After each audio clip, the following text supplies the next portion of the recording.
She stole my eggs, so I turned the whole neighborhood against her. I never imagined my peaceful backyard hobby would ignite a full-blown war with the most ruthless woman on our HOA board. But when Margaret started stealing eggs from my chicken coop and threatened me with massive fines, I crafted a plan for revenge that would shake our entire neighborhood to its core. It all began at 5:30 a.m. on a chilly Tuesday morning. My alarm blared, and though I groaned, I remembered why I'd set it so early. My girls, Henrietta, Pepper, Goldie, and Ruby, were waiting. 6 months ago, I'd built a cozy, regulation-friendly chicken coop in my Sycamore Heights backyard. In return, my chickens gifted me the freshest, most delicious eggs I'd ever tasted. But that morning, something felt off. I stepped into the coop and froze. Yesterday, I'd collected 8 eggs. Today, only 3. Maybe they were stressed, I thought, but the same thing kept happening day after day. The numbers didn't add up. Determined to get to the bottom of it, I started logging everything: egg counts, weather conditions, even noise levels. That's when I spoke to Jeff, my neighbor, while watering the garden. "You know Margaret from the HOA," he said casually. "She's been walking past your house every morning. Odd for someone who usually sleeps in." Just hearing her name made my stomach tighten. Margaret Wilkins, the HOA's self-appointed queen, had been enforcing strict rules since the day she moved in. From mailbox colors to garbage placement, nothing escaped her control. "You think she's stealing the eggs?" I asked, shocked. Jeff shrugged. "Wouldn't put it past her. She's been showing people pictures of your coop, saying it violates HOA rules." But I had done everything by the book. The coop was clean, well-maintained, and fully compliant, at least according to the original HOA guidelines. Still, something didn't sit right. So the next morning, I had behind my shed at 6 a.m., phone camera in hand. At exactly 6:15, Margaret appeared in designer workout clothes, slipping through my unlocked side gate. I watched, stunned, as she crept up to the coop, opened the door, and carefully placed eggs into a fabric tote bag. I stepped out. "Everything okay, Margaret?" She jumped, nearly dropping the eggs. Her face turned red, then instantly twisted into her usual self-righteous scowl. "I'm gathering evidence," she said coolly. "Your chickens violate HOA regulations." "Does evidence gathering usually involve trespassing and stealing?" I asked, trying to keep my voice calm. "It's not stealing if it's contraband," she snapped. Then she handed me a printed violation notice. "The board voted last month. No livestock allowed, including chickens. You've got 5 days, or it's a $100 daily fine." My hands trembled. She knew I'd been working late hospital shift that week. Of course I hadn't attended the meeting. And now she was smugly admitting she'd been stealing my eggs for weeks. That night, I couldn't sleep. My chickens weren't just pets. They were therapy after grueling shifts. Watching them brought peace I desperately needed. And those eggs, they helped stretch my tight budget. I reread the HOA documents and noticed something. Margaret hadn't followed the proper process for notifying residents of the amendment. It wasn't solid. Then an idea sparked. On a homeowner forum, someone had stopped fruit thieves by placing dye-filled fake fruit in their trees. I could do the same. The next day, I hit up local craft stores and got everything I needed: ceramic eggs, washable blue dye, and sealant. I drilled tiny holes, filled them with dye, sealed them up, and placed them in the nesting boxes. The Real eggs, hidden in a separate box. At 6:22 the next morning, a blood-curdling scream echoed across the street. I looked out my window to see Margaret, her designer outfit and hands splattered with bright blue dye. One of the fake eggs had shattered. I walked outside, recording. "Is everything okay, Margaret?" "You did this on purpose," she shrieked. "Look at my clothes. This is assault.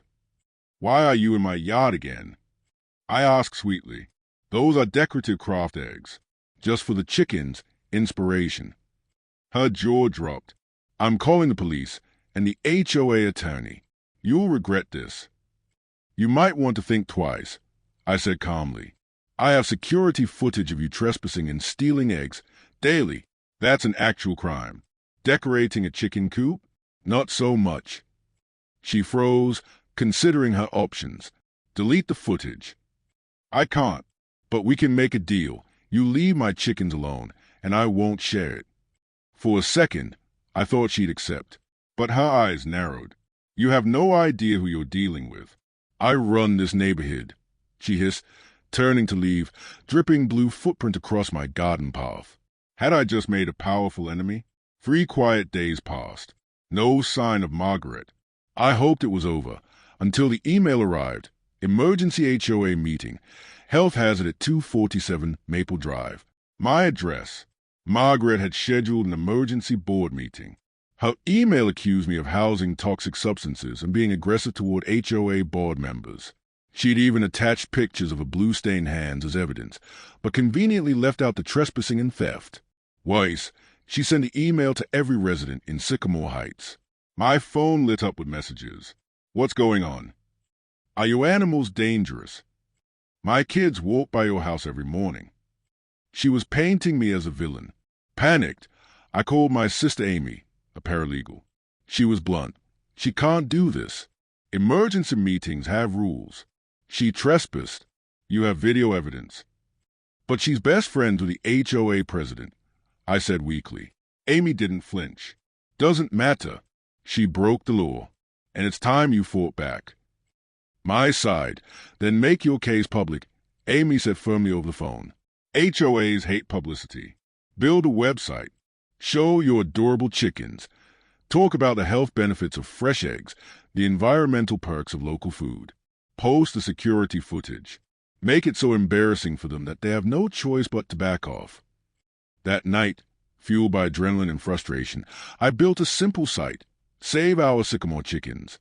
I uploaded photos of my immaculate coop, my happy, well-cared-for hens, and most importantly, the security footage of Margaret sneaking into my yard 6 mornings in a row, stealing eggs. I added research showing that backyard chickens don't decrease property values and create less noise than dogs. Testimonials from friends who loved the eggs, screenshots proving my setup met health and safety codes. It was all there. By dawn, I printed flyers with a QR code linking to the site and quietly slipped them into neighbors' mailboxes before heading to work. By lunchtime, my phone was blowing up. Most messages were supportive. Had no idea she was stealing from you. Your coop is gorgeous. My kids would love to meet your hens. I'll speak at the meeting on your behalf. A few were less kind. You're making the neighborhood look trashy. No one wants to smell chicken poop. But the most surprising message came from Walter Jenkins, our elderly neighbor. She's been stealing my tomatoes too. Count me in for the meeting. When Friday evening arrived, I dressed neatly and got to the community center early. The parking lot was packed, more cars than I'd ever seen for an HOA meeting. Inside, the seating told a story on its own. Margaret's supporters sat on the left, mine on the right. Shockingly, my side was bigger and included people I barely knew. Margaret entered with the HOA president, Mr. Thompson, and 2 board members. Her usual polished look was faltering. Her smile, tightly wound. She locked eyes with me and scowled. President Thompson banged the gavel. We're here to discuss a complaint regarding 247 Maple Drive. Specifically, the matter of chickens and an alleged incident involving booby traps. Margaret stood dramatically, holding up her hands, faint traces of blue still visible. She set a trap that destroyed my clothes and could have caused harm.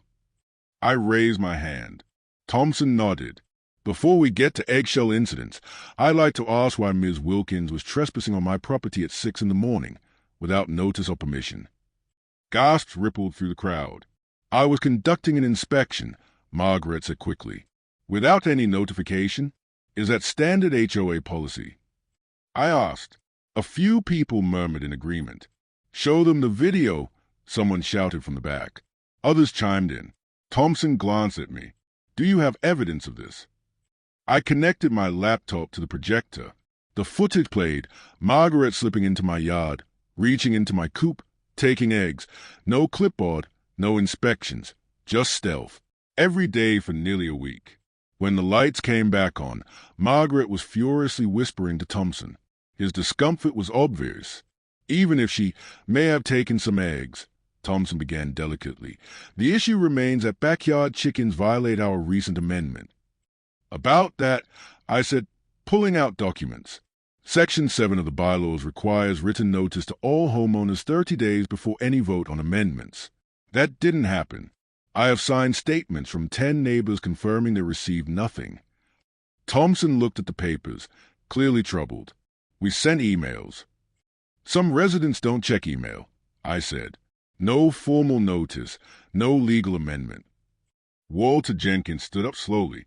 And while we're discussing Margaret's inspections, I'd like to ask why she's been taking tomatoes from my garden without permission.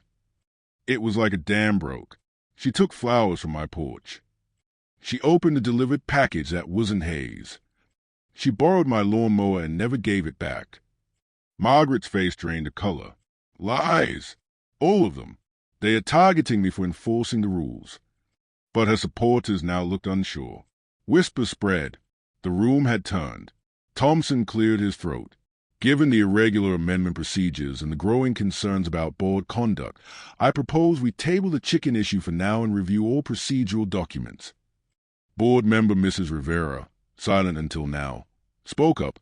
I move we dismiss a complaint against 247 Maple Drive and reinstate previous guidelines until we can confirm a proper vote. The motion passed, 4-1. Margaret was a lone dissenting vote. As the crowd filtered out, many neighbors stopped to shake my hand, asked if they could buy eggs. Margaret stormed out alone, clutching her phone like a lifeline. I should have felt victorious, but I didn't. Something about her expression, cold, calculating, furious, sent a chill down my spine. In the parking lot, she spoke intensely to a man leaning against an expensive black SUV. I didn't recognize him, but the way he glanced toward me, then nodded, made my stomach tighten. I had won this round. But Margaret wasn't finished. Her words echoed in my mind. You have no idea who you're dealing with. And I was starting to believe her. We begin, President Thompson announced, his voice firm. I must inform everyone that Channel 8 News has contacted us regarding this matter. It appears someone has shared information with the media. Gasps rippled through the room. Heads turned. Margaret's face flushed a deep red, her first real surprise of the evening.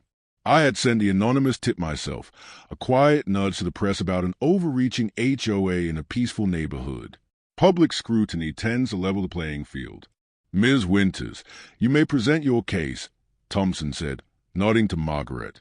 She stood dramatically, lugging a thick binder onto the table.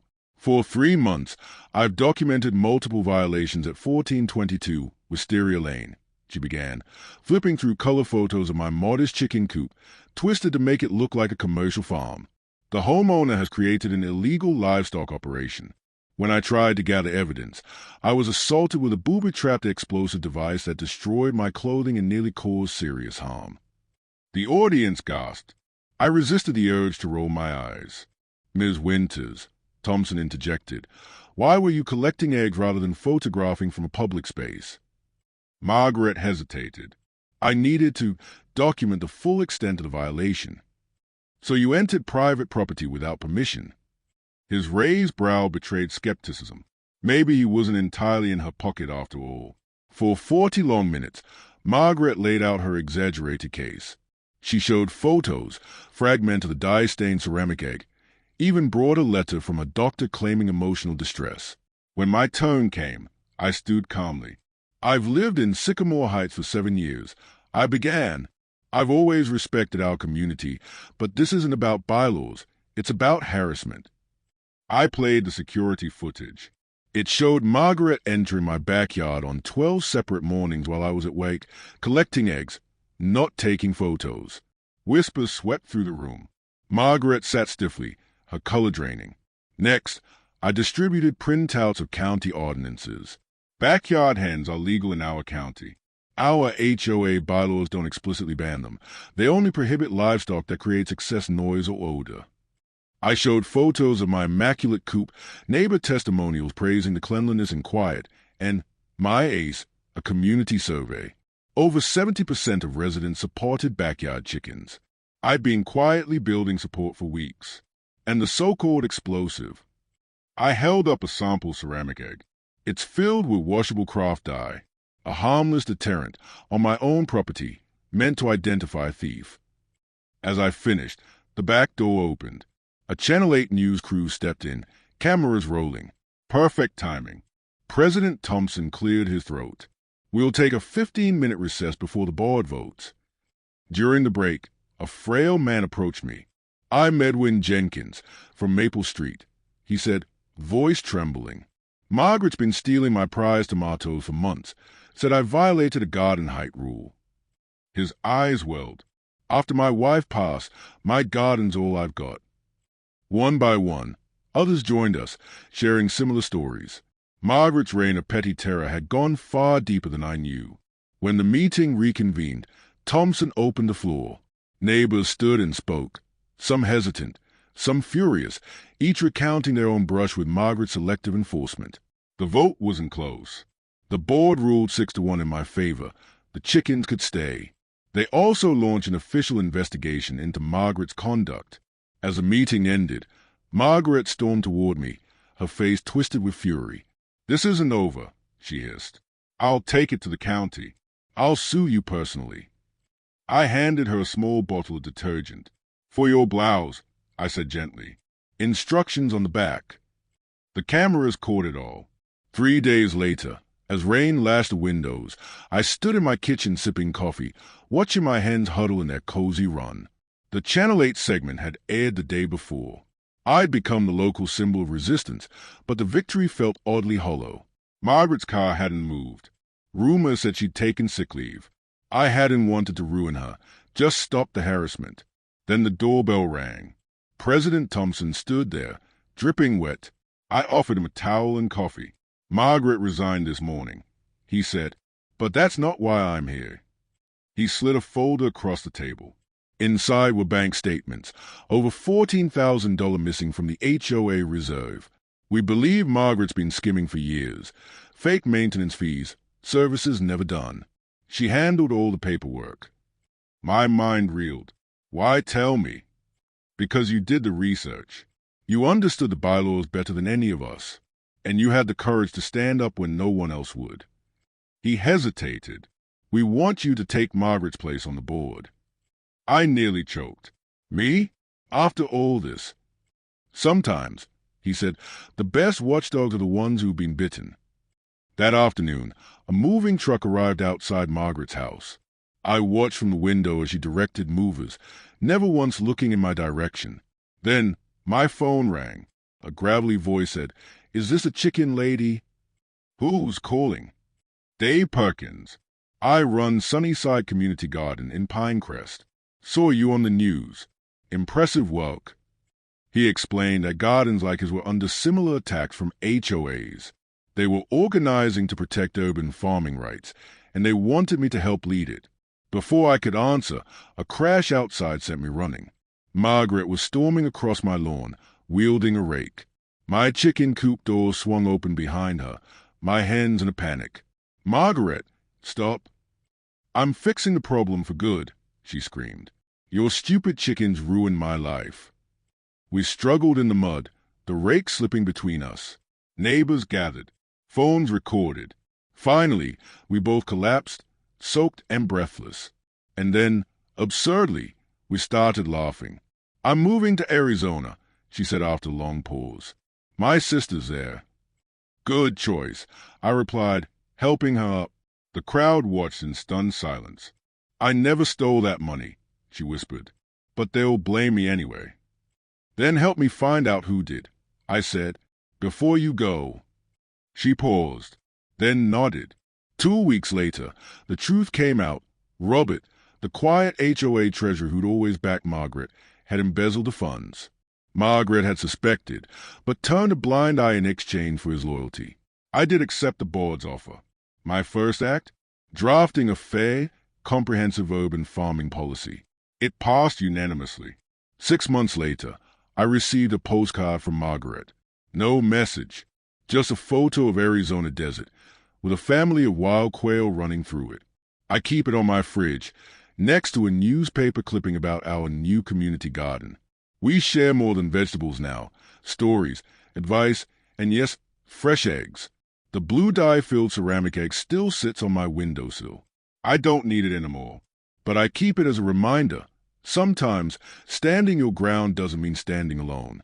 And sometimes your greatest antagonist becomes a catalyst for a stronger, more united community. Every morning, as I gather eggs, I think of Margaret, and strangely, I find myself grateful.